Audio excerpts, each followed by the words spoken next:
जैसे अभी तक हम जो यूपीएससी के सिलेबस को पढ़ते आए हैं, हुँ। क्या वो इंटरव्यू में काम आया? मेरे नाना जी हमेशा बोलते थे कि ये कलेक्टर बाप होता है, एसपी बाप होता है जिले का, तो बस मुझे उसी समय से एक आ गया कि नहीं मुझे भी किसी का बाप करना बनना है, बस हो गया। है। सब्जेक्टिव बता पाएँ तो प्रीलिम्स की क्या आपकी रणनीति थी और मेंस की क्या थी? क्या दोनों की आप एक कंबाइन कर रहे थे या फिर अलग-अलग? प्रीलिम्स निकालना है तो जो एनसीईआरटी होता है, एनसीईआरटी को माइनर स्टडी करनी पड़ी। माइनर स्टडी मतलब ये है कि वन मतलब लाइन टू लाइन, क्योंकि क्वेश्चन कहाँ से उठा दे, कहाँ से पूछ दे ये नहीं होता। कुछ एस्पिरेंट यहाँ पे कंफ्यूज रहते हैं। अगर हम एनसीईआरटी पढ़ रहे हैं, तो एनसीईआरटी पता ही नहीं होता कि कितनी सारी एनसीईआरटी पढ़नी है। तो कुछ सब्जेक्टिव यहाँ आपकी चुनी हुई कुछ एनसीईआरटी अगर आप रिवील करना चाहें। हेलो दोस्तों, स्वागत है एक और शानदार वीडियो। अभी यूपीएससी का इंटरव्यू क्लासेस स्टार्ट हो गए हैं। सर इंटरव्यू दे के आए हैं। सर का पूरा एक्सपीरियंस जानिए, इंटरव्यू का एक्सपीरियंस कैसा रहा, फीलिंग कैसी है सर की, और साथ ही साथ जो जर्नी यहाँ तक की है वो जर्नी कैसी रही है, जर्नी के बारे में बात करिए। साथ ही साथ जो इनकी स्ट्रेटजी थी, स्ट्रेटजी के ऊपर बात करिए। तो स्वागत है आपका हमारे बीच में। तो कैसी फीलिंग है आप आने के बाद? अच्छा फीलिंग। जब गए थे तब क्या फीलिंग चल रही थी, क्या डर माइंड में चल रहा था? डर लग रहा था, ये क्वेश्चन यही सोच रहे थे कि क्या होगा, क्या नहीं होगा, है ना? और पैर भी काँप रहे थे, है ना? दिल की धड़कन तेज़ हो रही थी कि क्या होगा आगे। लेकिन ये होता कि आप आपके अंदर अगर आत्मविश्वास है, तो आप किसी चीज़ से भी लड़ने की क्षमता आप रख सकते हो। तो मैं वही आत्मविश्वास लेकर के अंदर गया। अच्छा, पहले हम आपके बारे में जानना चाहेंगे, आपका नाम क्या है और मेरा नाम एजुकेशन सचिन बैकग्राउंड? है और मैं शहडोल ज़िले से हूँ, मध्य प्रदेश से हूँ। ओके, तो आपका ये अटेम्प्ट कौन-सा ये है? मेरा मीडियम सेकंड अटेम्प्ट है, मीडियम हिंदी मीडियम है। हिंदी मीडियम। बात करें बोर्ड की, तो बोर्ड मेंबर कौन-सा बोर्ड आपका था? मेहता सर का बोलते हैं। मेहता सर का। तो शुरुआत किस चर्चा से उठी थी? मेरे डैब से रिलेटेड थी। हुँ, उन्होंने मेरे बारे में पूछा कि अपने बारे में बताओ, मैंने अपना नाम बताया, हुँ, एजुकेशन बैकग्राउंड बताया हुँ, और मैंने हॉबीज़ बताई हुँ, कि मैं सोशलिस्ट हूँ, मतलब सोशल वर्कर हूँ मैं। हुँ, और उन्हें मेरे शहडोल ज़िले पे पूछा कि आप शहडोल ज़िले से बिलॉन्ग करते हो, तो शहडोल ज़िले में क्या ख़ासियत हुँ, है ना? तो वहाँ के बारे में पूछा कि जैसे कि हमारा शहडोल ज़िला एक पुरातात्विक विभाग से रिलेटेड रखता है और कोयलांचल क्षेत्र है, ओके। मतलब माइंस एरिया है, हुँ, हुँ, तो वहाँ से भी कुछ क्वेश्चन पूछे गए। ओके। जैसे आपने बताया टैब से और किस टाइप के क्वेश्चन बन रहे थे? डैश से तो मैं कोयलांचल क्षेत्र मैंने पूछा हुँ, और मैं एनएसएस में हूँ, एनएसएस से जो गतिविधियाँ हैं, उसके हुँ, बारे में पूछा गया और जो मेरा ऑप्शनल हिंदी लिटरेचर है, तो हिंदी लिटरेचर से भी पूछा गया। अच्छा, आपका हिंदी लिटरेचर था। हाँ, ओके, तो और आगे की बात करें और करंट से किस टाइप के क्वेश्चन पूछे गए? करंट से वैसे तो कुछ पूछा नहीं गया मेरे से, बस हुँ, मेरे जो एनएसएस है, एनएसएस से पूछा गया और हिंदी लिटरेचर से ही पूछा गया बस। ओके। हाँ, अगर कोई सिचुएशन बेस्ड क्वेश्चन आपको दिया हो, वैसे क्या? Situation based. Situation based question, हाँ, लास्ट में ये चीज़ पूछा गया कि यदि हम आपको किसी जिले का प्रभार अगर आपको देते हैं, तो आप किस चीज़ कैसे हैंडल करेंगे? यदि एथिक्स से ही क्वेश्चन था कि अगर आपके कोई रिलेटिव्स है, आपकी अगर सगी बहन है, तो आप उसकी अगर शादी हम किसी और कास्ट में करवा देते हैं, तो आप कैसे हैंडल करेंगे? आप उनके फेम में रहोगे या फिर डिक्लाइन करोगे? तो मैंने बोला कि सर जैसा कि वो उसकी मंजूरी होगी, है ना? और वो अगर अपने अगर मनोवृत्ति से अगर वो करना चाहेगी शादी, तो मैं बेशक उनके सपोर्ट में रहूँगा। क्योंकि क्या होता है कि यहाँ पे हमको अगर हम समाज को उत्थान करने के लिए ही उतरे हैं। राइट। अगर हम समाज के उत्थान के लिए अगर सोचेंगे कि वो इस जाति का उस जाति का है ना? तो ऐसा नहीं रहेगा। ओके। हाँ। जैसे अभी तक हम जो यूपीएससी के सिलेबस को पढ़ते आए हैं, हुँ। क्या वो इंटरव्यू में काम आया? हाँ, इंटरव्यू में काम देखिए क्या होता है कि प्रीलिम्स और जो मेंस होता है, उसमें आपका जो पैराग्राफ और जो सब्जेक्टिव क्वेश्चन है, तो वो मेंस में प्रीलिम्स में क्लियर हो जाते हैं। यहाँ पे आपकी पर्सनैलिटी चेक कहीं न कहीं मुझे ये लगा कि आपकी पर्सनैलिटी चेक की जाती है। और पर्सनैलिटी का मतलब ये होता है कि आपके एंट्री करने का, आपके बोलने का, आपके क्वेश्चन समझने का, हुँ, हुँ, आपको लोगों को समझाने का तरीका कैसा है। ओके। वहाँ पे सब्जेक्टिव बेस होता है, बट डेप्थ से रिलेटेड होता है, बस और कुछ नहीं है। अगर मैं बात करूँ बोर्ड मेंबर का, तो बोर्ड मेंबर का माइंडसेट किस तरीके का था? बोर्ड मेंबर का माइंडसेट ऐसा था कि स्टार्टिंग में जब गया तो उन्होंने मुझे बैठाया, मैं बैठा और 2 मिनट डिस्कस किए, 2-3 मिनट डिस्कस करने के बाद मैंने वहाँ पे बोला कि अगर आप पानी पीना चाहो तो पी सकते हो। हुँ, हुँ, जैसे मुझे प्यास बार-बार लगती है, तो मैं वहाँ पे पानी पिया, तो पानी पी के फिर बैठ गया। फिर उन्होंने पूछा बोर्ड मेंबर का मतलब ऐसा है कि एकदम फ्रेंडली रहते हैं, है ना? फ्रेंडली का मतलब ये है कि जैसे हमारे पेरेंट्स होते हैं सेम वैसे ही होते हैं। वैसे ऐसा नहीं लगता नहीं है कि वहाँ पे कोई जाएगा तो आपको फ़ोर्स करेगा, नहीं बताओ ये है वो, ऐसा नहीं रहता है। ओके। अब आते हैं आपकी जर्नी को लेकर, तो आपकी जर्नी ये कहाँ से स्टार्ट की यूपीएससी? यूपीएससी ही क्यों चूज़ की? पहले मैं एमपीपीएससी में दे रहा था, अच्छा। तो 2019 में क्या हुआ कि हमारे मध्य प्रदेश में स्टे लग हो गया था। हुँ, हुँ, उसी के दौरान फिर 19 के बाद क्या कोरोना लग गया और कोरोना में मैंने देखा कि जब अपने मध्य प्रदेश जो आयोग है एमपीपीएससी हुँ, का, हुँ, वो लेट कर रिजल्ट हाँ, स्टे कर दिया था। लेकिन जो यूपीएससी है वो कोरोना काल में भी अपना एग्ज़ाम ले रही थी और रिजल्ट भी निकाल रही थी। तो मैंने देखा यार यूपीएससी अच्छा है क्योंकि उसका टाइम शेड्यूल जो अच्छा रहता है, मतलब 1.5 साल में अपना काम कर देता है। तो राइट। मैंने फिर उसको चुना। मैं 2020-21 से लगभग मैंने स्टार्ट किया और 2022 में पहला अटेम्प्ट दिया, 23 मैंने ब्रेक कर लिया, उस समय तबीयत खराब थी मेरी बहुत, फिर मैंने 24 के ये अटेम्प्ट दिया। अच्छा, लास्ट अटेम्प्ट आपने 3 अटेम्प्ट दिए? नहीं नहीं, ये मेरा सेकंड अटेम्प्ट है। सेकंड अटेम्प्ट है। हाँ। तो भाई लास्ट अटेम्प्ट का एक्सपीरियंस कैसा रहा? लास्ट टाइम का एक्सपीरियंस मेरा ऐसा था कि कुछ भी करना है, अगर क्या होता है कि इस दुनिया में हमको अगर जीना है तो हमारे प्लान, हमारे विचार होने चाहिए, राइट। ठीक उसी प्लान और विचार के हिसाब से हमको दौड़ना है। यदि यहाँ पे बहुत सारे ऐसे प्लान योजनाएं हैं जो हमको करना है, और जैसे मेरा पहले से ही मन था कि मुझे सिविल सर्विस में जाना है, क्योंकि कहीं ना कहीं मुझे घर से प्रेरणा भी मिलती है कि जैसे मेरे कुछ बुआ के लड़के लोग हैं, वो बोलते थे कि हमको नीली बत्ती चाहिए, और मेरे पिताजी भी हमेशा मेरे को बोलते थे कि नीली बत्ती चाहिए हमको। तो नीली बत्ती का मुझे मतलब समझ में नहीं आता था क्या होता था, है ना। फिर मेरे नाना जी हमेशा बोलते थे कि ये कलेक्टर बाप होता है, एसपी बाप होता है जिले का।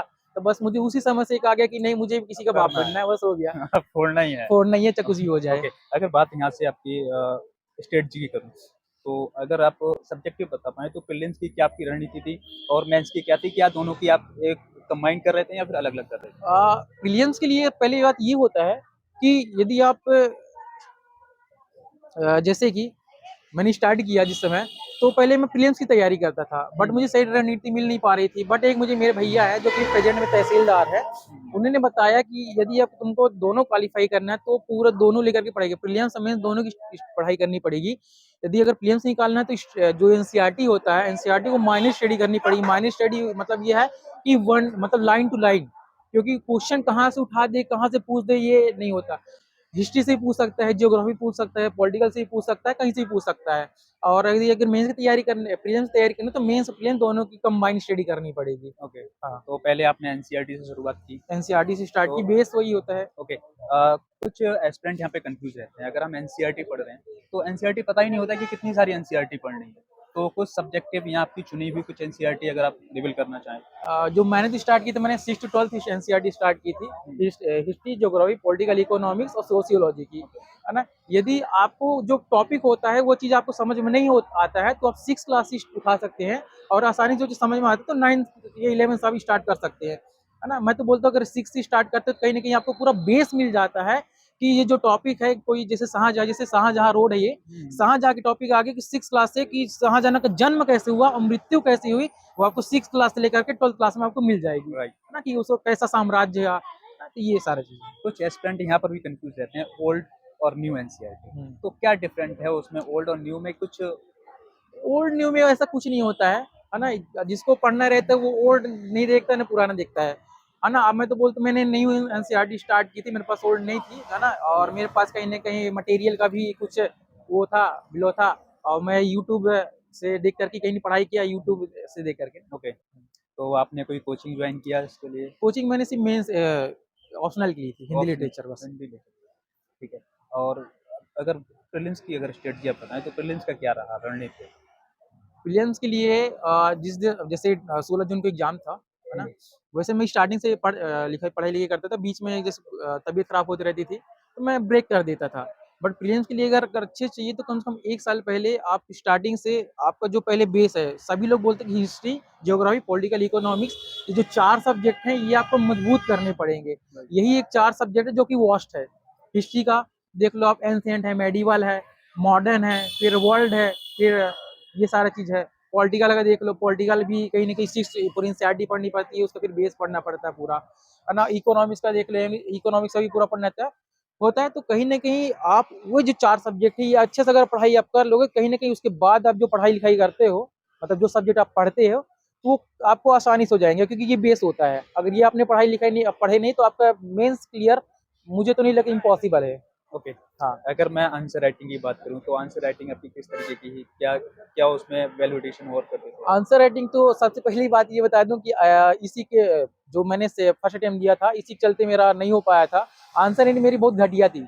मैं कंटिन्यूअसली, मुझे एक हिंदी मेरे सर हैं, कमलेश प्रजापति सर, उन्होंने मुझे बताया थे कि अगर हिंदी साहित्य में, अगर हिंदी लिटरेचर में और हिंदी विषय में यदि ये तुम्हारी राइटिंग अच्छी नहीं है तो नहीं निकल पाया।